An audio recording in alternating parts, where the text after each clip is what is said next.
Hola, bienvenidos, ¿cómo están? El día de hoy les damos la bienvenida a la segunda edición de nuestro podcast. Nos encontramos con estudiantes de Derecho de la Universidad Santo Tomás, la materia analítica con el profesor César Hutchinson.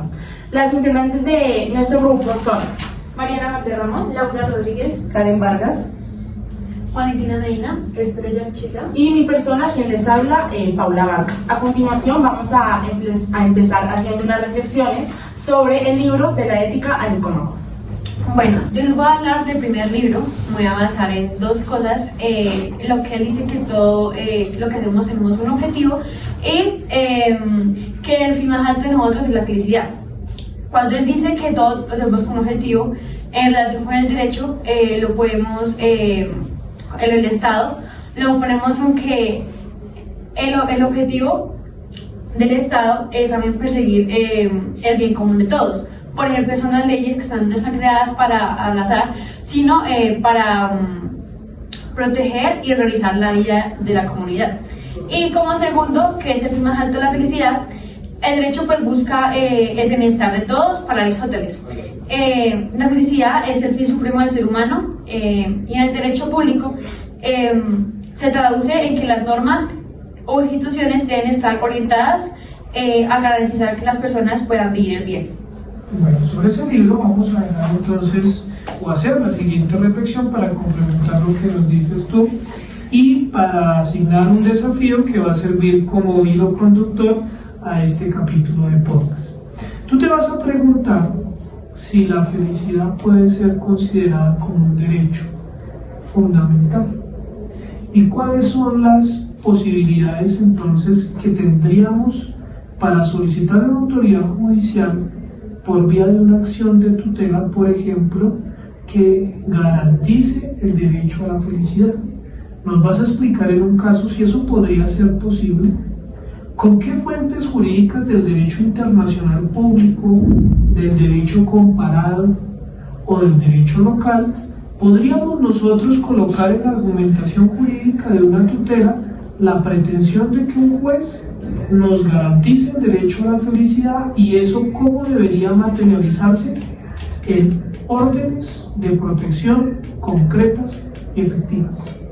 Entonces vas a trabajar ese caso, vas a realizar esa búsqueda para que nosotros podamos pensar la acción feliz. Bien, entonces vamos a continuar con las categorías principales del libro segundo de la ética nicomaquea de Aristóteles. Adelante, Lucía. Él nos habla de cómo se adquieren las virtudes. Nos dice que nadie nace siendo virtuoso, la virtud se adquiere y se aprende con la práctica, igual que como se aprende un deporte o un arte. Un ejemplo sería que no se es valiente de nacimiento, esto se va aprendiendo practicando actos de valentía. También nos explica que la virtud la podemos convertir en un hábito. La virtud no es momentánea, ni es una emoción, ni una capacidad, es un hábito que se va adquiriendo. Entonces, un ejemplo también sería que si haces cosas justas, te vuelves justo, o si haces cosas injustas, te vuelves injusto. También estaría el justo medio, que esta es la idea central del libro, porque la virtud es tener punto medio entre dos extremos viciosos. Entonces, siempre debe haber un punto medio, un equilibrio. Un ejemplo sería la valentía, que es un medio entre la cobardía y la temeridad. La generosidad, que es el medio entre la avaricia y el derroche. Y también está el placer y el dolor, que para Aristóteles ser virtuoso se nota en cómo manejamos el placer y el dolor, porque la persona justa disfruta de hacer el bien y siente rechazo al hacer el mal. Bien, para completar eso que tú nos estás diciendo, entonces recordemos que Aristóteles se plantea la pregunta por la acción humana en el libro primero. Y va a decir que esa acción debe llegar a la eudemonía o a la felicidad. Pero también Aristóteles va a plantear que hay una relación entre la ética y la política, entendiendo que las acciones humanas se pueden dar tanto en el terreno individual como en el terreno social. Cuando yo me relaciono con el otro, construyo sociedad, construyo comunidad. Y en ese relacionamiento con el otro es donde aparece la pregunta por la justicia de mis acciones con el otro o la injusticia de mis acciones para con el otro. Allí también aparece la idea de que la ley puede entonces servir como un criterio para juzgar y evaluar si mi acción es virtuosa o es viciosa. Esto lo podríamos entender con el derecho contemporáneo y con la ley como el correlato del juzgamiento de nuestra acción en si esta es lícita o ilícita, permitida o prohibida. Si beneficia al individuo, beneficia a la comunidad y viceversa. Eso es lo que Aristóteles va a plantear en estos dos primeros libros. Tú también manifiestas en tu intervención que el hábito, es decir, la repetición continua de las acciones libres, razonadas, informadas, es lo que forma al ser virtuoso. Quiere ello decir que no nacemos buenos ni nacemos malos. Y esto tiene relevancia para comprender las teorías políticas que justifican el Estado y el papel del individuo en el Estado. Eso significaría que nosotros no nacemos siendo ciudadanos, sino que tenemos que educarnos y formarnos para la ciudadanía. Esto es, para el ejercicio de derechos políticos y derechos civiles. El desafío que tú vas a tener precisamente va a tener que ver con pensar dos artículos de la Constitución. El artículo 40 de la Constitución, que permite plantear los derechos de participación política como acciones virtuosas de todo ciudadano. Pero también vas a revisar el artículo 95 de la Constitución, que nos explica cuáles son los deberes ciudadanos. Y en cada uno de los deberes ciudadanos vas a intentar mostrar las relaciones que hay con los 5 libros de la ética a Aristóteles. Pasemos al libro tercero. Bueno, en el libro 3, Aristóteles nos dice que somos responsables de lo que elegimos voluntariamente. La virtud es elegir bien, no actuar por impulso ni por miedo. Dos virtudes claves son la valentía, que es controlar el miedo, y la templanza, que es controlar el deseo. Actuar con razón y práctica hace que nuestra vida sea más justa y equilibrada. También somos responsables de lo que decidimos libremente. La virtud pues nos lleva a elegir con bien y con conciencia. Y también lo relacioné pues el libro 3 con derecho público, y el libro 3 nos viene diciendo pues que lo de acción voluntaria y virtud. Y en derecho público pues se reflejan la responsabilidad jurídica del ciudadano y del Estado. En teoría del Estado, en la necesidad de un poder orientado al bien común. Y pues en la Constitución como un marco que asegura que pues las decisiones colectivas se tomen con responsabilidad y racionalidad. Bien, tú tocas un tópico interesante de la discusión. El Estado tiene como regla que quienes van a trabajar allí a desempeñar función pública para adquirir la categoría de servidores públicos lo hagan a partir del concurso, es decir, como una forma que premia el mérito. Honores que, dice Aristóteles, deben ser distribuidos equitativamente y proporcionalmente de acuerdo a la virtud. Quiere ello decir que si uno hace ese puente entre Aristóteles y la teoría del Estado, los servidores públicos y los funcionarios públicos que están en el Estado deberían ser sujetos ejemplares, dignos de virtud en lo que hacen. ¿Qué más virtuoso que servirle a la comunidad, como lo establece el artículo 2 de nuestra Constitución, que es un fin del Estado? Pero tú también hablaste de un tópico muy importante. Aristóteles, cuando disecciona, estudia la acción humana, va a plantear que la acción puede ser de hacer o no hacer. Eso implica en terreno jurídico la categoría de la acción o de la omisión. Y tú hablaste de la responsabilidad del Estado. El Estado entonces, eso nos lo va a mostrar aquí nuestra compañerita en su desafío, sería responsable de garantizarnos la eudaimonía y por eso podríamos reclamarla en un tribunal. El Estado sería entonces responsable de formar y educar a los ciudadanos para que puedan ejercer derechos políticos y para que sean conscientes de sus deberes ciudadanos, porque solo así se consigue el equilibrio y la armonía entre el ciudadano y la polis. Pero tú nos hablas directamente de la responsabilidad del Estado. Entonces, tu desafío consistirá en analizar el artículo 90 de la Constitución. El artículo 90 de la Constitución, y mostrarlo con un caso, nos habla de que el Estado responderá patrimonialmente por los daños antijurídicos que le sean imputables, causados por la acción o por la omisión de las autoridades públicas. Allí tenemos la posibilidad de plantear entonces con esa cláusula constitucional las teorías aristotélicas aplicadas a la teoría de la Constitución. Para eso también vas a mirar el artículo 2 de la Constitución, que establece cuáles son los fines del Estado. Cuando el servicio público y el Estado no garantiza esos fines, probablemente entonces, eso es lo que tú nos vas a explicar, puede estar originando en esa acción u omisión una responsabilidad estatal. Esto será clave para ustedes cuando avancen a su cátedra, a su módulo de Derecho Administrativo. Pasemos al siguiente libro.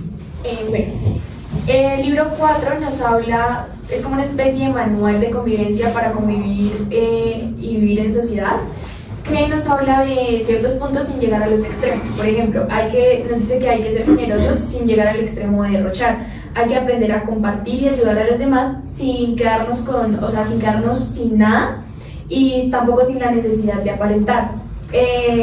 Otro punto del que nos habla es que si nosotros tenemos los recursos, hay que usarlos para el bien común, poner nuestras capacidades, tiempo y dinero al servicio de causas útiles y bienes comunes, no solo para el beneficio propio.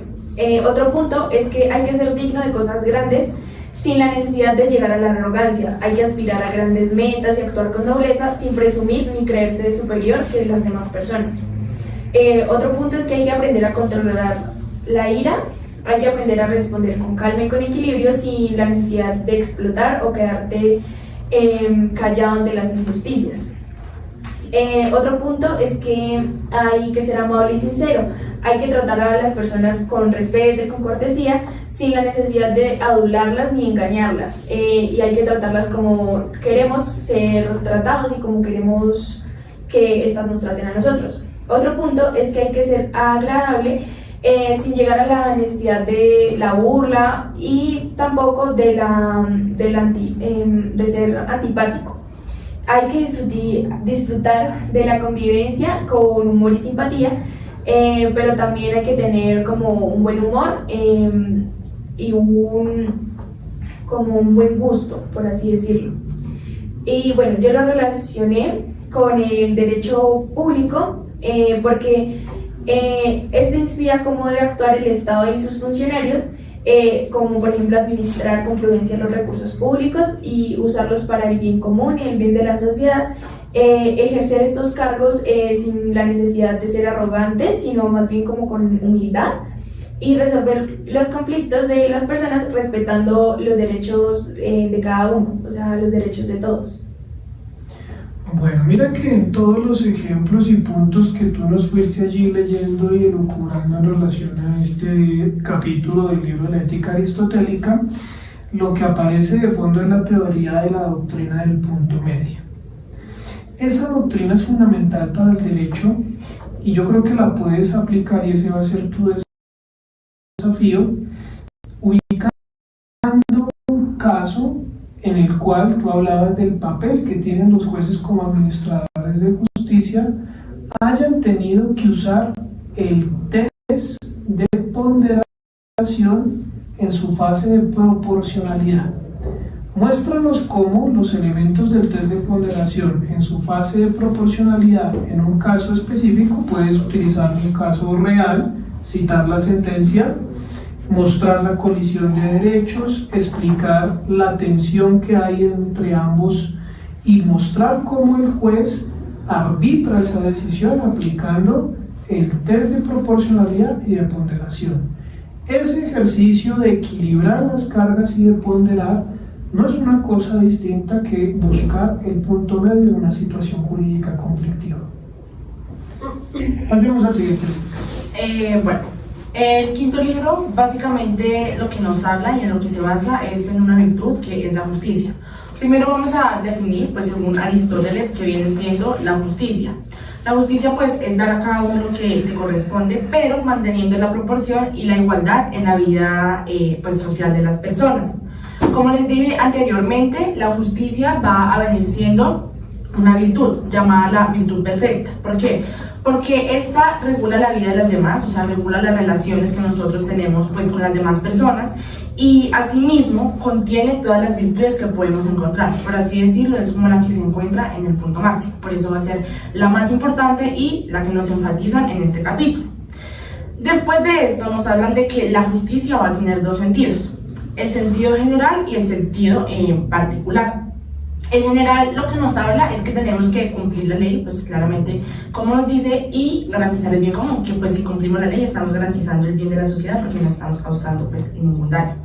Y después tenemos la particular, que es dar a cada uno lo que se merece o lo que le corresponde en el sentido de pronto de lo justo para cada persona, ya que sabemos que todas las personas no son iguales. Entonces lo que plantea este punto de vista es que a cada persona se le va a dar lo que se merece, teniendo en cuenta, digamos, su condición, cómo vive, bueno, múltiples factores. Eso en cuanto a los sentidos. Y si lo vamos a relacionar pues con el derecho público, de esto que hablé, podemos decir que, bueno, la justicia general, que era lo que pues estaba exponiendo ahorita, la relacionamos con el derecho público. ¿Por qué? Porque en el derecho público, ¿qué se hace? Allí se regula la organización del Estado y la relación que tienen pues la sociedad con los ciudadanos, que es lo que decíamos, que hay que obedecer a la ley. ¿Para qué? Para buscar pues el bien común, o sea, las personas. Y en cuanto a la justicia en el sentido particular, sí, creo que sí. Bueno, la relaciono con el Estado. ¿Por qué? Porque el Estado también se encarga de ¿qué? De repartir cargos, recursos y honores. Creo que me hizo falta... perdón. Aquí lo estoy relacionando con la justicia distributiva, ¿sí? ¿Por qué? Porque la justicia distributiva, que nos dice, reparte bienes y honores según el mérito que tenga, lo que hace el Estado también pues con las personas que habitan en nuestro país.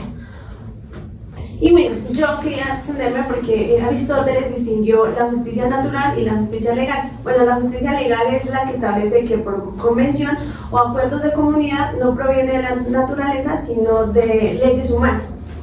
Bueno, ¿qué digo de la legal?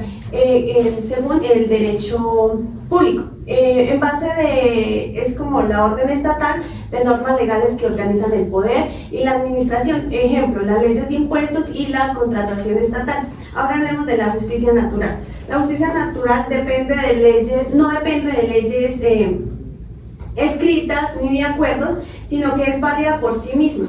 Es de carácter universal porque está fundada por la naturaleza humana.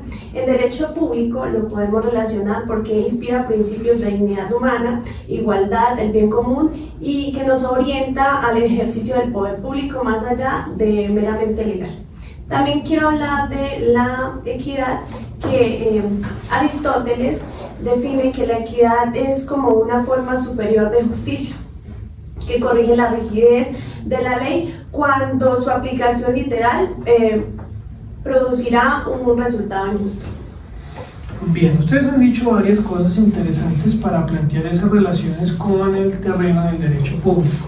¿Qué desafíos van a tener que resolver ustedes para puntualizar este libro quinto con la teoría del Estado y la Constitución y con los campos del derecho público?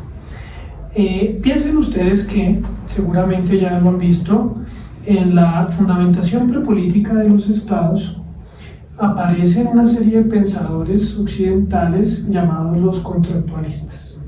Estos contractualistas le explican por qué y cómo se construye ficcionalmente un estado, y esa visión contractualista del estado tiene que garantizar como uno de sus fines y como criterios de justificación el que el Estado, por medio de la ley y por medio de las instituciones, administre justicia. La administración de justicia entonces es una función pública que se vuelve a su vez un derecho fundamental del ciudadano, que está garantizado por el debido proceso que debe seguirse en la administración de justicia. Por eso ustedes, el primer desafío que van a tener consistirá en hacer la aplicación de ese contenido y la explicación muy puntual y clara del artículo 29 de nuestra Constitución, explicando todas y cada una de las fases del debido proceso. Ese debido proceso nosotros lo podemos entender como una serie de acciones racionales orientadas a fines. Así lo trabajamos cuando estuvimos mirando la estructura procesal que trae el Código General del Proceso, intentando hacer eco de esa idea aristotélica de que toda acción está orientada a fines. Ese es el primer desafío. El segundo desafío consiste en revisar y explicar detenidamente el artículo 116 de la Constitución Política de Colombia. El artículo 116 explica cómo está integrada la rama judicial del poder público. Esa integración de la rama judicial del poder público implica que ustedes sean capaces de explicar cuáles son las jurisdicciones, cómo están conformadas y de hacer una reflexión de cómo el trabajo jurisdiccional busca materializar la idea de la justicia que humanamente podemos construir. Esa idea es la que Aristóteles plantea cuando diferencia entre lo justo legal y lo justo natural.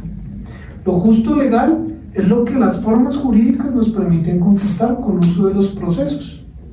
Lo justo natural es el estándar superior de justicia, es la justicia extraprocesal que orienta a la justicia procesal en el deber ser de la idea de lo justo. Allí tenemos desde luego concepciones enfrentadas por las posibilidades de la justicia, pero una es complementaria de la otra. Si no reflexionamos en la justicia ideal, no podemos saber cómo tenemos que ir ajustando la justicia real.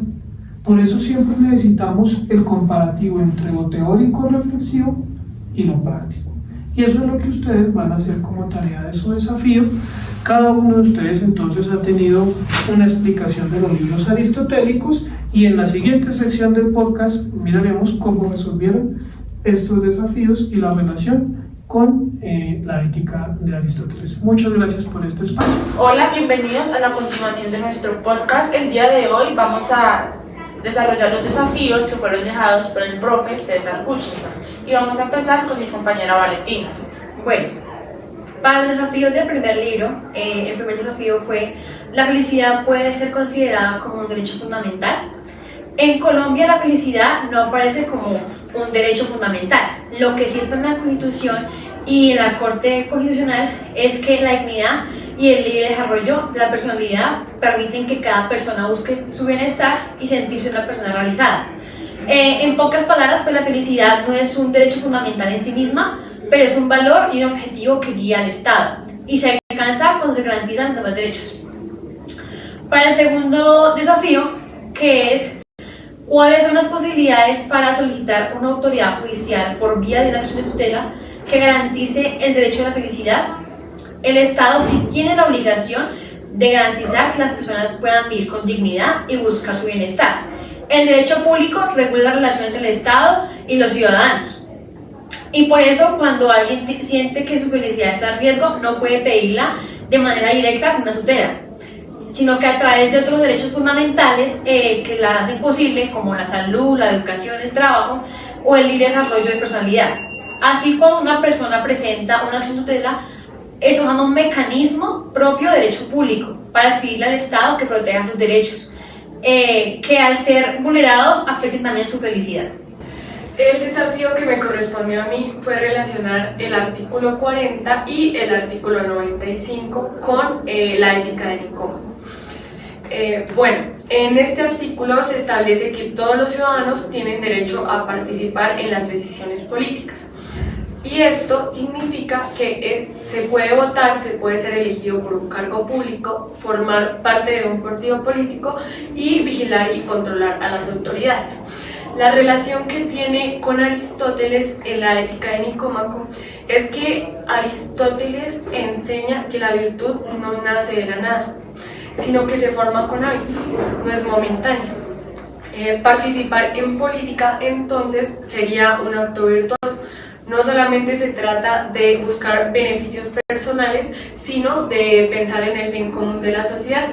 Para Aristóteles, la virtud más alta en relación con las demás es la justicia, porque siempre mira hacia los otros.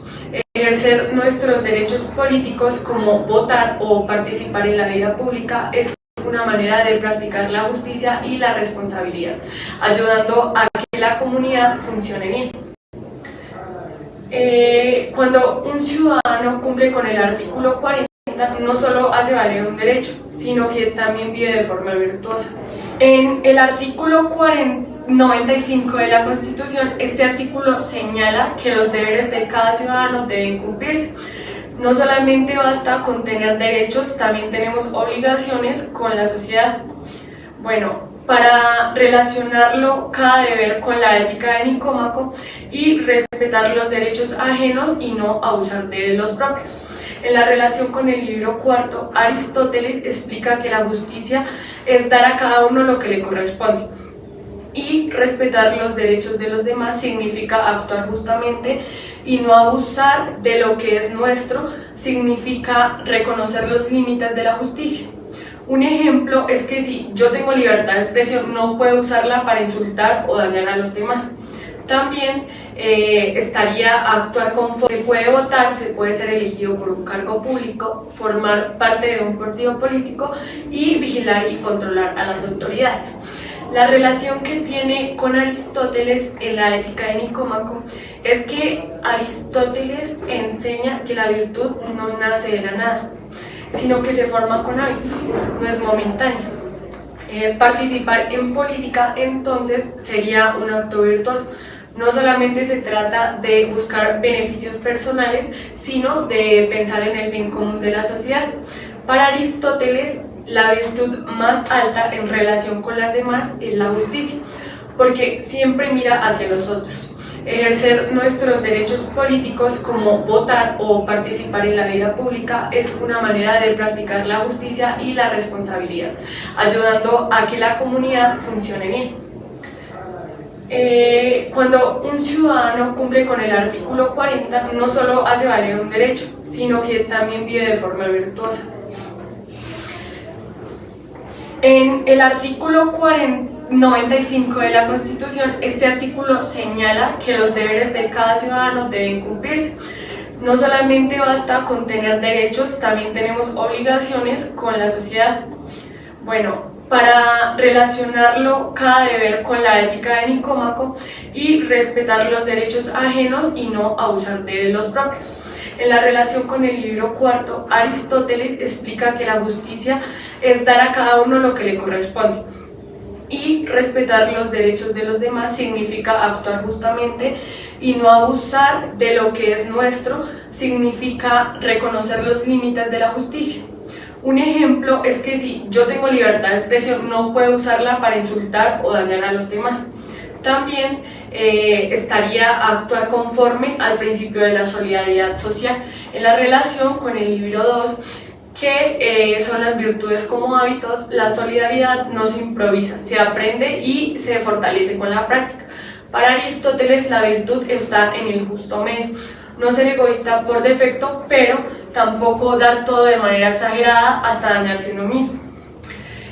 También respetar y apoyar a las autoridades democráticas, que esta es la relación con el libro 1. Aristóteles afirma que el hombre es un animal político, es decir, que no puede vivir aislado, sino que necesita la justicia, de la justicia y de la ciudad y de las autoridades para alcanzar la felicidad.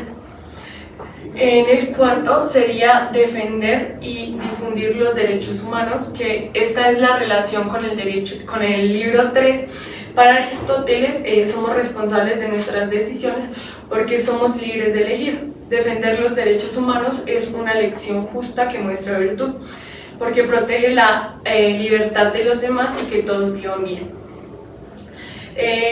También participar en la vida política, cívica y comunitaria estaría en la relación con el libro 5, que Aristóteles concluye que la verdad era felicidad, y no es individualista, sino que se logra conviviendo en comunidad y participando activamente en eso. Participar en lo político comunitario no solo es un deber, sino también es un camino hacia la plenitud y la realización humana. El próximo desafío me correspondió el artículo 2 de la Constitución Política. El análisis del artículo 2 es que son fines esenciales del Estado.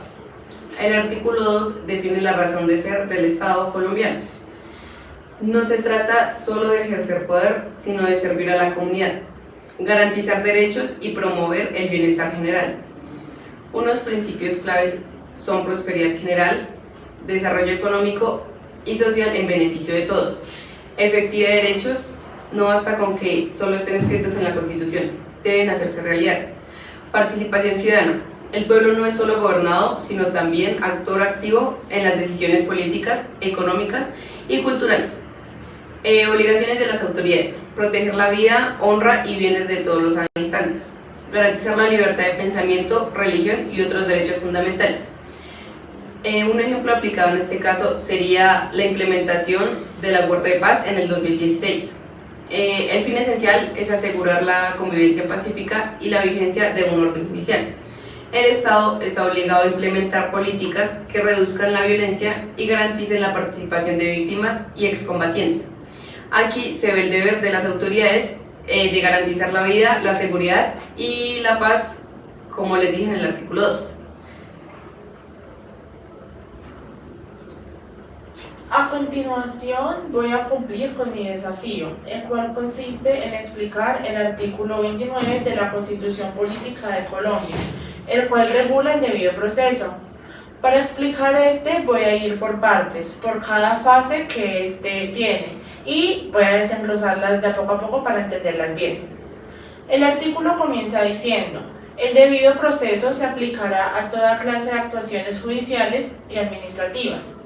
¿Esto qué significa? Que el debido proceso no solamente funciona en un juicio penal o en un proceso judicial, sino que también puede funcionar en trámites que sean de carácter administrativo, o sea, en todo procedimiento en donde se pueda ver afectada o donde se afecte una persona. Después encontramos: nadie podrá ser juzgado sino conforme a leyes preexistentes al acto que se le imputa, ante el juez o el tribunal competente y con observancia de la plenitud de las formas propias de cada juicio. Lo que aquí nos dicen es que nadie puede ser juzgado con leyes que no existían en el momento en que ocurrieron los hechos. Además, que solamente un juez legítimo, previamente definido por la ley, es la persona que puede llevar a cabo este caso. Y todo debe hacerse respetando las reglas que están establecidas para cada tipo de proceso existente. El siguiente párrafo que nos afirma, nos dice que en materia penal, la ley permisiva o favorable, cuando sea posterior, se aplicará de preferencia a la restrictiva o desfavorable. Aquí nos dicen en pocas palabras que existen dos tipos de leyes, una que beneficia y la otra que perjudica. Pero siempre tiene que aplicarse la que sea más favorable para la persona. Incluso si la ley tiende a aparecer después del hecho, debe ser aplicada. Seguimos con: toda persona se presume inocente mientras no se le haya declarado judicialmente culpable. ¿Qué establece esto? Lo que llamamos la presunción de inocencia. O sea que nadie puede ser tratado como culpable hasta que un juez lo diga o lo afirme en una sentencia que sea de carácter definitivo. El artículo continúa diciendo que quien sea indicado tiene derecho a la defensa y a la asistencia de un abogado escogido por él o de oficio durante la investigación y el juzgamiento, a un debido proceso público sin dilaciones injustificadas, a presentar pruebas y a convertir las que se lleguen en su contra, a impugnar la sentencia condenatoria y a no ser juzgado 2 veces por una misma cosa. Aquí lo que se concentra son los derechos de la persona, que es precisamente investigada o que es acusada, que puede tener un abogado de su confianza o si no lo tiene va a tener uno que es designado previamente por el Estado. También tiene derecho a que el proceso sea público, y que no se prolongue de manera innecesaria. Puede aportar pruebas y discutir las que sean presentadas en su contra. También puede apelar la sentencia si no está de acuerdo y no puede ser juzgado 2 veces por una misma cosa. Finalmente, el artículo concluye diciendo que es nula, de pleno derecho, la prueba obtenida con violación al debido proceso. Esto quiere decir que toda prueba que sea conseguida de una forma ilegal o de una forma donde se estén violando las garantías que mencionamos anteriormente, esta prueba no va a tener validez y tampoco va a poder usarse en contra de la persona que está siendo acusada. Como una conclusión, tenemos que el artículo 29 de la Constitución Política Colombiana asegura que todo proceso que se realice en Colombia tiene que ser justo, tiene que tener unas reglas claras y específicas, garantizando de tal forma los derechos de defensa, de igualdad y de respeto hacia la dignidad humana. Bueno, ahora les vamos a explicar el artículo 116 de la Constitución. Aquí se explica cómo está integrada la rama judicial del Poder Público. Se incluye la Corte Constitucional, la Corte Suprema de Justicia, el Consejo de Estado, el Consejo Superior de la Judicatura, la Fiscalía General de la Nación, los jueces y tribunales, e incluso, de manera excepcional, autoridades como el Congreso o árbitros en determinadas funciones. Con esto aparece una tarea muy importante, que es cómo comprender cuáles son las jurisdicciones, pero en estas están la ordinaria, la contenciosa administrativa, la constitucional, la disciplinaria, la penal militar, entre otras, y cada una cumple un rol importante en la materialización de la justicia. Pero bueno, aquí es donde entra nuevamente Aristóteles. Él nos habla de lo justo legal y lo justo natural. Lo justo legal es lo que alcanzamos a través de normas y procesos. Lo justo natural es la idea que existe más allá del procedimiento, como una idea que se orienta y se corrige. Bueno, en pocas palabras podemos decir que el debido proceso nos asegura el camino para alcanzar justicia, esté diseñado o no. Bueno, la rama judicial es el conjunto de instituciones que hace efectivo nuestro camino. Y la filosofía aristotélica nos recuerda que la justicia real siempre debe compararse con la justicia ideal para poder mejorarla. Bueno, en este desafío reflexionamos sobre lo teórico y lo práctico. No basta con conocer la norma o el proceso, pero también debemos preguntarnos si esos mecanismos logran una justicia en la vida real. Bueno, otro desafío que teníamos era ubicar un caso en el que los jueces hayan usado el test de ponderación en la fase de proporcionalidad. Había que encontrar un caso real y citar la sentencia. La sentencia que encontré fue la sentencia C-838 del año 2013. Esta sentencia fue expedida por la Corte el 20 de noviembre del año 2013. El magistrado ponente fue Luis Ernesto Vargas Silva y los argumentos del accionante fueron, en primer lugar, que se impugna que haya trato diferenciado posiblemente en relación con desigualdad ante la ley o el principio de igualdad. Y segundo, que el trato diferenciado carece de proporcionalidad en sentido estricto. La Corte decidió que, declaró inconstitucional el inciso 6 del artículo 358 del Código de Procedimiento Civil, en lo que respecta al trato diferenciado, este lo considero incompatible con los principios constitucionales, especialmente de igualdad, consagrado en el artículo 13 de la Constitución, ya que no pasaba el test de ponderación en la fase de proporcionalidad. Y el inciso 6 del artículo 358 del Código General del Proceso hace alusión a la reforma de la demanda de revisión, estableciendo como presupuesto la no procedencia de la misma en ningún caso.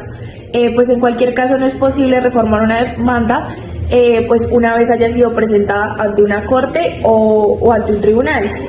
Y el artículo 13 nos habla de que todas las personas nacen libres e iguales ante la ley y recibirán la misma protección y trato de las autoridades y gozarán de los mismos derechos y libertades sin ninguna discriminación por razones de sexo, raza o etcétera, pues también pues por lengua, religión o así, o sea, por ningún motivo. Y el Estado promoverá las condiciones para que la igualdad sea real y efectiva y adoptará también medidas en favor de grupos discriminados o pues marginados. El Estado protegerá especialmente a aquellas personas que por su condición económica, física o mental se encuentren en circunstancias de debilidad. Manifiesta y sancionará los abusos o maltratos contra ellos pues que se cometan.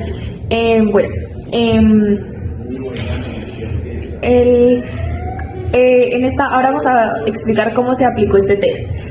Pues la Corte utilizó el test de proporcionalidad en los componentes usuales, que son pues primero el de idoneidad, que en este pues verificó si la medida normativa era apta para el fin legítimo, y el segundo pues que es necesidad, que es que si no existían otros medios menos gravosos para los derechos aceptados que pues pudieran lograr el mismo fin. Y pues en proporcionalidad pues en sentido estricto, pues porque logró un balance entre los beneficios sociales o públicos de la norma y pues la gravedad de la afectación de los derechos fundamentales. Evaluó también si la restricción era demasiado onerosa o si los derechos eran pues desproporcional frente pues al fin que se estaba persiguiendo. Ahora pues vamos a explicar qué es el test de ponderación.